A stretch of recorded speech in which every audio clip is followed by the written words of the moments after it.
Fala galera, vamos lá para a próxima questão. Questão 73, está entre as melhores dessa prova aí com certeza. A questão diz o seguinte: a pasta térmica é um dos principais componentes do computador que ajudam a manter a temperatura do processador baixa. Sua principal função é servir como condutor de calor e auxiliar em sua dissipação. Assim, ela ajuda o cooler na hora de manter o processador em uma temperatura adequada. E aí eu li esse enunciado porque ele é importantíssimo para a resposta, certo? A questão fala em um material, essa pasta, que serve como condutor de calor. Então daí a gente vem para as alternativas e lê na letra A que para cumprir seu objetivo, como é a eficiência, a pasta térmica deve ter baixo coeficiente de dilatação térmica. Isso é inviável, certo? Ela tem um baixo coeficiente de dilatação térmica, não é nem o ponto que a questão está cobrando. Letra B. Bonita, ela fala baixo calor específico sensível. Eita, calor específico sensível. A gente pensa logo em queimacete, certo? Calor específico. Só que assim, vamos analisar um negocinho aqui. Escrevendo aqui a fórmula, certo? Do queimacete, ó. Vou mostrar aqui para vocês o raciocínio. É mais ou menos isso aqui. Oi, pronto. Se liga aí no queimacete. Para uma quantidade de calor constante sendo trocada, se o seu calor específico é baixo, a variação de temperatura é alta, certo? O que eu quis mostrar foi o seguinte, que o C não tem relevância, certo? Quando comparado com o calor, porque não é ele que define quanto calor é trocado, ele só define o quê? Que a partir de X calor trocado, sua temperatura vai variar mais ou menos para aquela massa constante, certo? Então, ainda mais sendo baixo o calor específico, aí não faz nenhum sentido. Porque matematicamente, se o calor específico é baixo, a temperatura tem que variar muito. Então, assim, a gente não quer uma temperatura que varie muito. Essa questão não dá nem para marcar, certo? Vamos lá na letra C, voltar aqui para a questão. Opa. Vamos lá para a letra C. Tem baixo calor latente de fusão. E aí, será que é isso?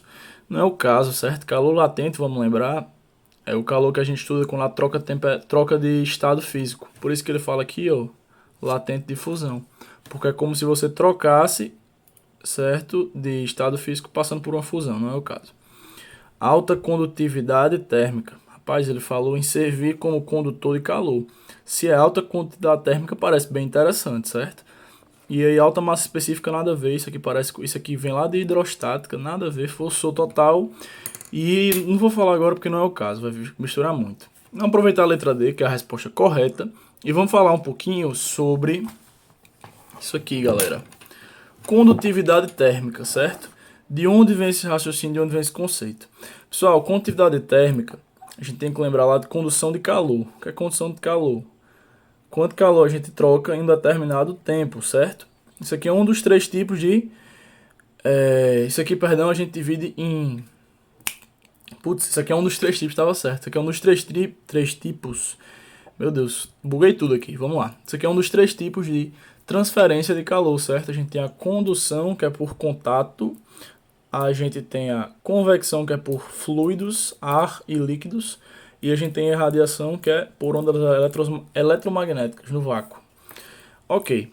Para a condução de calor, como é que é a fórmula que a gente estuda? Que o calor trocado em um determinado tempo é igual a uma constante. Olha só essa constante. Ela é denominada condutividade térmica. Então, o calor trocado em um certo tempo é diretamente proporcional, obviamente, a uma constante, que a gente vai chamar de condutividade térmica, a área entre os dois corpos, certo? A área que divide um corpo do outro, por exemplo, em uma latinha. Aquela área de contato da lata, certo? Imagina aqui uma lata, a área que reveste ela. Variação de temperatura, a variação entre o meio interno dentro da lata e o meio externo fora da lata, por exemplo. E a distância.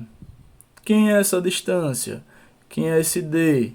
Isso aqui eu botei D, mas pode ser espessura, pode ser largura e pode ser distância.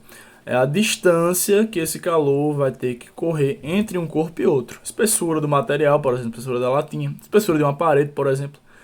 E aí, então, quando você isola isso aqui, você chega na condutividade térmica. Botei aqui essa fórmula para a gente lembrar porque ela é muito importante. Isso aqui é a denominada Lei de Fourier. Os professores trabalham muito em sala, certo? Caiu no Enem, se não me engano, em 2014. E, assim, a gente revisando isso, revisa automaticamente quantidade térmica, certo? E é por isso que eu acho que é muito bom de botar aí, tá aí pra vocês, beleza?